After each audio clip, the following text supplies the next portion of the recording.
Just remember, Donald Trump is a lot weaker than you think he is. Because not only were the thousands of protests and millions of people yesterday completely peaceful, when he's been claiming that the radical left hate America and they're just violent, but also, he, the President of the United States, is lashing out like a fucking crybaby by posting AI videos on his turd social of himself as a king flying a plane and dumping shit on the protesters. I swear he's got maybe a middle school mentality. But he's also pissed off because that dream of him being a king is not coming to fruition.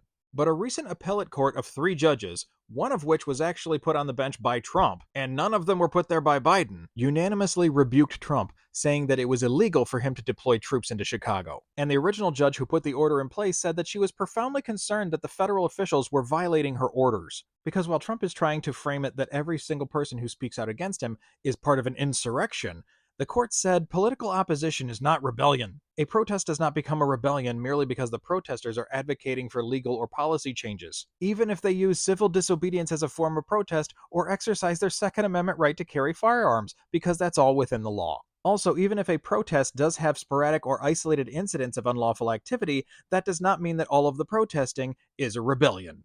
And in rebuking Trump's illegal actions of sending troops to Chicago, that appellate court actually used Trump's own words against him, saying that the law allows the president to federalize National Guard troops only if he is unable to execute the laws of the United States. And there is nothing happening in Chicago or Portland that makes it unable for the authorities to do their job. Trump knows that not only are more and more of the populace turning against him, but he knows he doesn't have the courts or the military on his side. And since he likes AI so much, let's just say that that's a huge boulder in the way of him becoming an almighty king.